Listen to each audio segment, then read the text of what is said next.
একদিকে অভয়া খুনে বিচারের দাবি, অন্যদিকে আন্দোলনের সঙ্গে চলছে পরিষেবাও। বিবি গাঙ্গুলি স্ট্রিটে শুরু অভয়া ক্লিনিক। সকাল 10টা থেকে দুপুর 2টো পর্যন্ত চলবে কর্মসূচি।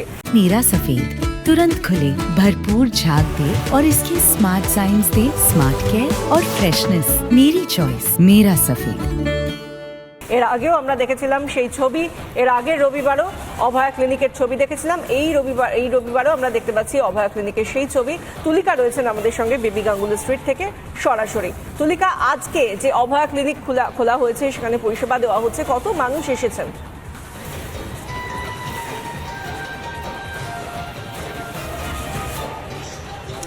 দেখো, আরজি করের আজকে 101 মাস অতিক্রান্ত, কিন্তু এখনো পর্যন্ত দোষীরা শাস্তি পায়নি। কিন্তু অন্যদিকে যারা চিকিৎসকরা রয়েছেন তারা অভয়ার নামে একটা ক্লিনিক তৈরি করেছেন, যেখানে তারা সাধারণ মানুষদের পরিষেবা দিচ্ছেন। আমরা এই মুহূর্তে রয়েছি বিবি গাঙ্গুলি স্ট্রিট। তুমি দেখতে পাচ্ছ এই মুহূর্তে সকাল ঘড়ির কাঁটে এই মুহূর্তে 11টা 10। এই মুহূর্তে যারা সাধারণ মানুষরা রয়েছেন তারা প্রত্যেকে এখানে উপস্থিত হয়েছেন এবং প্রত্যেকেই চিকিৎসার জন্য এসেছেন। এবং যারা চিকিৎসকরা রয়েছেন তারা প্রত্যেকেই এই মুহূর্তে সাধারণ মানুষদের পরিষেবা দিচ্ছেন। এবং প্রথমে আমি একটুখানি দেখানোর চেষ্টা করবো। প্রথমে তুমি দেখতে পাচ্ছ এখানে প্রেশার মাপা হচ্ছে এবং সেখান থেকে যাদের যা সমস্যা রয়েছে সেই অনুযায়ী এখানে একেবারে টেবিলের উপরে তুমি দেখতে পাচ্ছ মেডিসিন থেকে শুরু করে স্কিন বিশেষজ্ঞ, অর্থো, সার্জারি, ইএনটি, কেউ যদি চোখ দেখাতে চান তাহলে চোখ দেখাতে পারেন, শিশু বিশেষজ্ঞ রয়েছে, ইএনটি ডাক্তার রয়েছে, অর্থাৎ কারোর যদি কানে বা নাকে যদি কোনো সমস্যা থাকে সেই ডাক্তারও এখানে রয়েছেন। অর্থাৎ প্রত্যেকটি বিভাগ থেকে একজন করে ডাক্তার বা দুজন করে ডাক্তার এখানে রয়েছেন এবং প্রত্যেকেই এখানে আসছেন, তারা ডাক্তার দেখাচ্ছেন এবং ডাক্তার দেখানোর পরেও তাদের যে ওষুধ, অর্থাৎ যে ওষুধের প্রয়োজন সেই ওষুধও কিন্তু এখান থেকে দেওয়া হচ্ছে।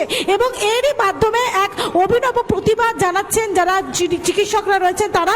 এবং গত 1 মাস ধরে এই অভয়ার যে ঘটনা ঘটার পর থেকেই যে আন্দোলন শুরু হয়েছে, যাতে দোষীরা রয়েছে তাদের দোষীদের শাস্তির দাবি সহ একাধিক যে দাবি তারা করেছেন, সেই দাবিতে একদিকে যেরকম আরজি কর হাসপাতাল সহ বিভিন্ন যে হাসপাতাল রয়েছে সেই হাসপাতালে যেরকম একদিকে প্রতিবাদ চলছে, কর্মবিরতি চলছে জুনিয়র চিকিৎসকদের, তারই সঙ্গে তারা কিন্তু অভয়ার নামে একটা ক্লিনিক তৈরি করেছেন এবং বিভিন্ন জায়গায় আগেও দেখেছি, আগের সপ্তাহেও দেখেছি অভয়া ক্লিনিক বিভিন্ন জায়গায় ঘুরে ঘুরে তারা করা হচ্ছে যাতে সাধারণ মানুষ পরিষেবাটা পান।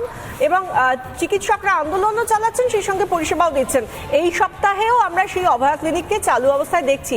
যারা এসেছেন তারা কতটা আশ্বস্ত হচ্ছেন, তারা পরিষেবা পেয়ে কি বলছেন, একটু যদি কথা বলা যায় তুলিকা।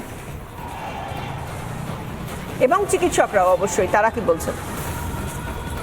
দেখো, একেবারেই আমি একটুখানি কথা বলার চেষ্টা করব, যারা এখানে রয়েছেন তাদের সঙ্গে একটু কথা বলার চেষ্টা করব। এই অভয়া ক্লিনিকে আসার পর আপনিও তো ডাক্তার দেখাতে এসেছেন, কতটা সুবিধা হবে বলে? सुविधा बढ़िया होगा, दिखाने आया है, बढ़िया तो होगा। हाँ, क्या प्रॉब्लम है? प्रॉब्लम थोड़ा माथा दर्द है, पेट में दर्द है। हाँ, आरजी कर को लेकर क्या बोलेंगे? अभय के साथ जो हुआ है, जस्टिस मिलना चाहिए। मिलना चाहिए। দেখতে পাচ্ছ এখানে কিন্তু অনেকেই এসেছেন এবং তারা একদিকে যেরকম পরিষেবা নিতে এসেছেন, যারা সাধারণ মানুষরা রয়েছেন তারা। আমি আরো একজনের সাথে একটু কথা বলার চেষ্টা করব। কি সমস্যা? কি সমস্যা? কাজে দিদি কম চেকআপ করো। হ্যাঁ, চেক করো। কতটা সুবিধা হবে এই অভয় ক্লিনিকের জন্য? হ্যাঁ দিদি, কতটা সুবিধা হচ্ছে এই অভয় ক্লিনিকে? শুনতে পাচ্ছি আমরা, তাদের পরিষেবা পেয়ে তারা খুশি এবং আশ্বস্ত, এই কথাই বলছেন সাধারণ মানুষ। একদিকে আন্দোলনও চলছে, বিচারও চাইছেন চিকিৎসকরা, সেই সঙ্গে পরিষেবা দিতেও তারা বদ্ধপরিকর। ধন্যবাদ তুলিকা।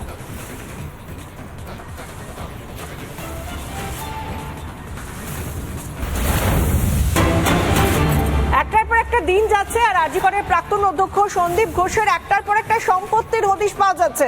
রাজারহাট এলাকায় একটি আবাসনে রয়েছে তার একটি ফ্ল্যাট, আরো একটি ফ্ল্যাটের সন্ধান পাওয়া গেল। 2013 থেকে 2014 সালে এই ফ্ল্যাটটি কেনা হয়েছে বলে খবর পাওয়া যাচ্ছে। এই ফ্ল্যাটের সামনে থেকে আমাদের প্রতিনিধি সৈকত পাল কি ছবি তুলে ধরলেন, দেখুন।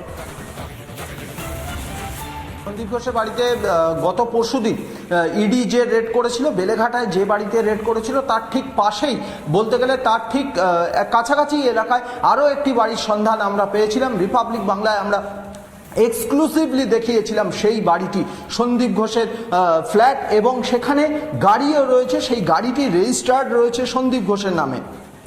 এই সন্দীপ ঘোষের আরও একটি ফ্ল্যাটের সন্ধান পেলাম আমরা রাজারহাট এলাকায়। এই যে আবাসন, এই আবাসনের 203 নম্বর ফ্ল্যাট, এই ফ্ল্যাটটি সন্দীপ ঘোষের। অন্তত এই আবাসনের কেয়ারটেকার যিনি, তিনিও সেটাই বলছেন, এবং এই আবাসনের সেক্রেটারি বা বলা ভালো আবাসনের যারা কর্তৃপক্ষ কমিটি, সেই কমিটির একজন মহিলা, তিনিও সেটাই বলছেন। এই যে 203 নম্বর ফ্ল্যাট, এই 203 নম্বর ফ্ল্যাটটি সন্দীপ ঘোষের। এই ফ্ল্যাটটি দীর্ঘদিন ধরে তালাবন্ধ অবস্থায় পড়ে রয়েছে, এবং এই ফ্ল্যাটে সন্দীপ ঘোষ খুব একটা আসা যাওয়া করেন না। এই কর্তৃপক্ষের, আবাসন কর্তৃপক্ষের সদস্যা মহিলা, তিনি সেটাই বলেছেন রিপাবলিককে।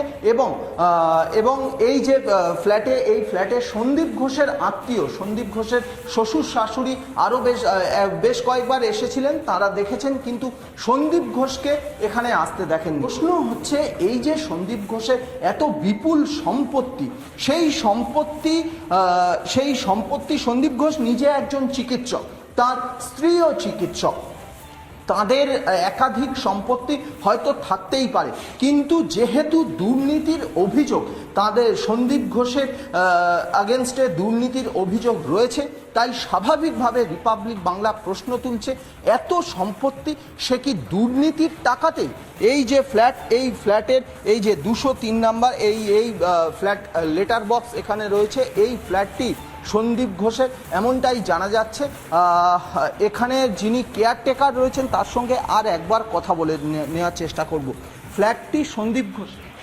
আমি তো জানি না, আমি শুনেছি। আমি এ বিষয়ে কিছুই জানি না। কার কাছ থেকে?